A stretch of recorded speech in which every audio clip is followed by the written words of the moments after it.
For 39 years, Uganda has had only one president. 78% of Ugandans alive today have never known another leader. Statistics show us that more than 60% of the working age in Uganda are unemployed. That's 15 million Ugandans. Corruption is rotting down our institutions from government to healthcare, even to education. And over 20 million Ugandans are living in poverty.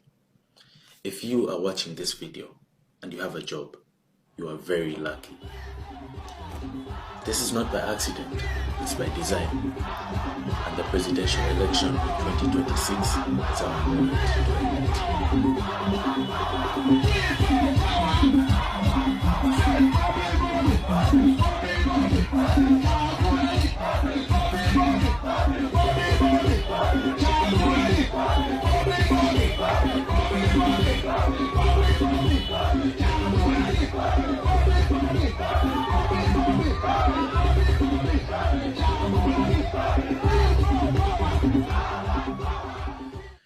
In this video, I'll be talking about the problems in Uganda and NEP's solutions to these problems.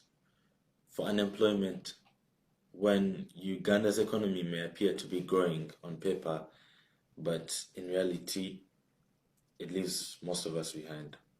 As I said, more than 60% of the working age in Uganda, which is roughly 15 million people, are unemployed, or depending on the case, underemployed, meaning that they either have no job at all or survive on unstable, low-paying work.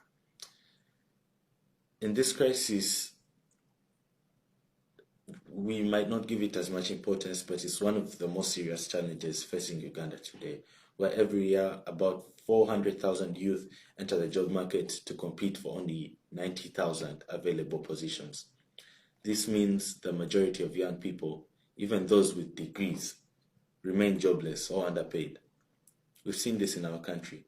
Wealth is concentrated among a small group of elites, while most ordinary Ugandans struggle to afford food, rent, and school fees. Uganda's economy depends heavily on the informal sector, where most people earn less than 10,000 shillings in one day.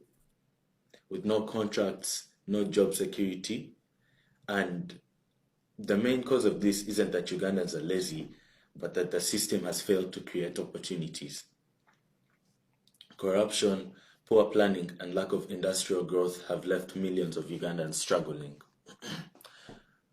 The government has focused on loans and political survival instead of building industries, factories, and training centers that create lasting jobs. Small businesses which could create local jobs are ignored and overtaxed, while large companies owned by the powerful enjoy very, very unfair advantages. Many of the educated youth now see no hope in their own country, and they're forced to go abroad to work as maids, guards, or drivers just to survive in this world. In a country so rich in natural resources, it's unacceptable that young and skilled Ugandans are unemployed, while government officials waste billions of taxpayer income. Unemployment in Uganda is not only an economic issue, it's a national emergency that continues to rob an entire generation of its future. The solutions to this that the National Unity Platform came up with was that it wants to reduce unemployment by creating 10 million new jobs by 2032. Their plan focuses on helping young people learn real skills that lead to work, like in farming, building, tourism, technology, and small businesses. NEP says schools should teach practical skills, not just theory, and support young people through vocational training centers, where they can learn trades like mechanics, tailoring, and carpentry, among others. NEP also wants to grow factories and local industries so that Uganda can make and sell its own products instead of importing everything. They plan to support tourism and technology, lower the cost of the internet, and make it easier to start a business in Uganda. In short, NEP's goal is to give every Ugandan a chance to work, earn, and build a better future for themselves and their families. Corruption. Uganda's biggest problem isn't the lack of money or natural wealth. It's corruption and mismanagement. Uganda suffers from weak governance, lack of accountability, centralized power, and a system that serves a small political elite instead of the people of Uganda. We're not a poor nation by resources. We are a rich country run very poorly.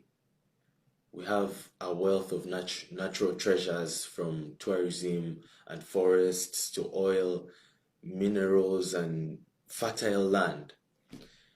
In 2022, Uganda announced the discovery of 31 million tons of gold ore, worth an estimated $12 trillion. Yet ordinary Ugandans will never see that wealth improve their lives. Under Museveni's government, the systems of wealth are designed to benefit a few within close political circles. The truth is, in a corrupt system like this, even gold becomes more like a curse instead of a blessing. Because corruption has crippled our industries, Uganda lacks the refineries and industrial capacity to process its own gold, forcing the country into unequal deals with foreign powers that then come and exploit our resources. If Uganda were well governed and transparent, that gold would build schools, would build hospitals and factories. But today, corruption ensures that it builds mansions, buys more cars for convoys, and foreign bank accounts for the powerful few. Some of the solutions that the National Unity Platform came up with were that it wants to fight corruption by making the government open and honest and accountable to the people. The plan is to make sure all public money is tracked and every project is transparent and tracked so that no one can steal without being caught. NEP says no leader should be above the law, and anyone found stealing government money should be punished, no matter their position. NEP wants to put more power in the hands of the citizens through open budgets and public information initiatives and community monitoring of local projects so that everyone can know what their government plans to do, all the way from local government to the office of the president of the country. NEP also plans to reduce unnecessary government spending and strengthen anti-corruption offices and make it easier for whistleblowers to report corruption safely instead of getting arrested by the people they work under. NEP's goal is a Uganda where leaders serve the people and not themselves.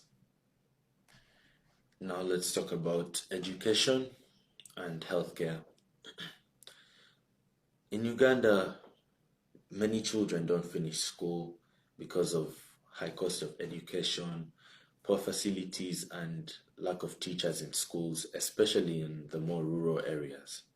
Schools often have overcrowded classrooms and little access to books, computers, or clean water. In the healthcare sector, many hospitals and clinics do not have enough medicine, equipment, or doctors, causing people to travel very long distances or die from very treatable diseases. And mothers also die trying to give birth to their kids. Both these systems suffer from corruption and underfunding, leaving ordinary Ugandans without the quality services that they deserve and that they pay for through their taxes. The solutions for these are that the National Unity Platform plans to make education and healthcare free, fair, and accessible for all Ugandans. They want to improve teachers' pay